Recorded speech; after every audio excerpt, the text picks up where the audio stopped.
Hello all, I hope you all will be good and today we will discuss very important topic. So friends, मकान बनाने से पहले बहुत सारी ऐसी प्रिकॉशंस है जो हमें फॉलो करना चाहिए जिससे इन फ्यूचर आपके मकान में होने वाली बहुत सी ऐसी प्रॉब्लम से आप बच जाओगे और कैसे आप 3 से 4 लाख रुपए बचा सकते हो। सो फ्रेंड्स, अगर आप भी चाहते हो कि आपका पैसा, टाइम और मकान तीनों सेव रहे तो मेरे साथ वीडियो के एंड तक बने रहे। So welcome to my channel civil engineer Rajni Bhusare. This is a free learning platform. You can learn everything related to civil engineering absolutely from free. So now friends, let's start.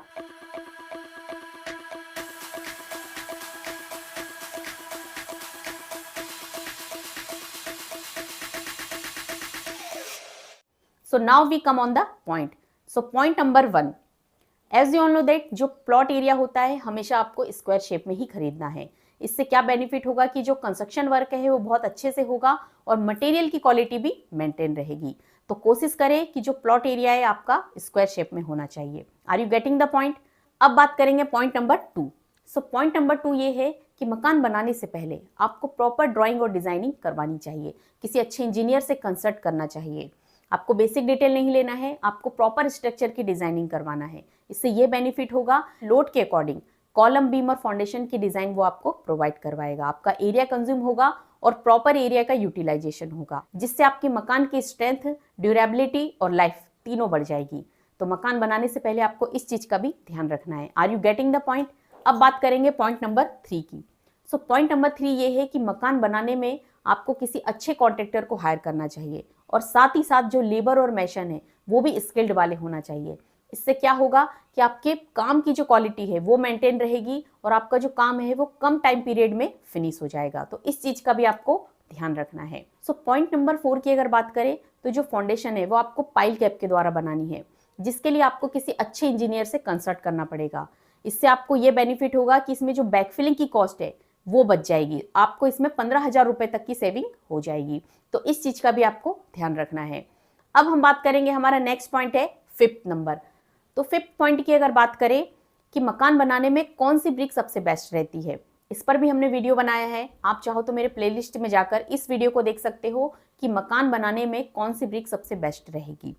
तो brick की अगर बात करें तो जब भी आप मकान बनाए आपको प्रॉपर शेप और साइज की यूनिफॉर्म ब्रिक का यूज करना है, जिससे प्लास्टर की जो क्वांटिटी है वो कम लगेगी, कॉस्ट कम आएगी और उसका वेट भी कम हो जाएगा। तो इस चीज का भी आपको ध्यान रखना है। अगर आप ज्यादा कॉस्ट कम करना चाहते हो तो आप डबल एसी ब्लॉक के साथ जा सकते हो।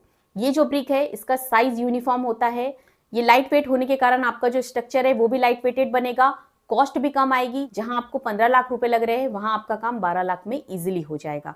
तो इस चीज का भी आपको ध्यान रखना है। अगर आप कॉस्ट कम करना चाहते हो तो डबल एसी ब्लॉक का यूज कर सकते हो। अब नेक्स्ट पॉइंट है हमारा सीमेंट। तो जब भी आप सीमेंट यूज करें तो आपको कम रेट पर सीमेंट खरीदने के लिए डायरेक्ट होलसेलर से कांटेक्ट करना चाहिए। तो इस चीज का भी आपको ध्यान रखना है। नेक्स्ट पॉइंट है हमारा सैंड। तो सैंड आपको रिवर सैंड ना यूज करते हुए आप एम सैंड भी यूज कर सकते हो। ये आर्टिफिशियल सैंड होती है, इसकी कॉस्ट भी कम आती है और इसकी क्वालिटी भी बढ़िया रहती है। अब नेक्स्ट पॉइंट है हमारा 8 नंबर। तो 8 पॉइंट की अगर बात करें तो अगर आप आपके मकान में सेप्टिक टैंक भी बनाते हो तो आपको आरसीसी और ब्रिक का सेप्टिक टैंक नहीं बनाना है। मार्केट में आरसीसी के होम पाइप आते हैं, तो रेडीमेड सेप्टिक टैंक आप तैयार कर सकते हो। यहाँ पर आपकी अप टू 25,000 रुपए की कॉस्ट कम हो जाएगी। तो इस चीज का भी आपको ध्यान रखना है। अब नेक्स्ट पॉइंट है हमारा 9। सो 9 पॉइंट की अगर बात की जाए तो आप आपके मकान में डोर विंडो भी प्रोवाइड करोगे। तो जो चौखट होती है उसमें टिक वुड की जगह आप नॉर्मल वुड भी यूज कर सकते हो। इससे भी आपकी कॉस्ट कम हो जाएगी। तो इस चीज का भी आपको ध्यान रखना है। अब हम बात करेंगे लास्ट पॉइंट की। सो लास्ट पॉइंट है 10। सो 10 पॉइंट की अगर बात की जाए तो मकान बनाने से पहले आपको इस चीज का ध्यान रखना है कि आपका जो टाइम ड्यूरेशन है वो नवंबर से लेकर मार्च तक का होना चाहिए। इस बीच में अगर आप मकान बनाते हो तो इसमें जो वेदर का इफेक्ट है आपके मकान पर बिल्कुल नहीं होगा और मटेरियल भी आपको इजीली अवेलेबल हो जाएगा। तो आप कोशिश करें कि इस टाइम ड्यूरेशन में आप मकान बनाएं। सो फ्रेंड्स, ये होगी 10 mistake up to slab level तक।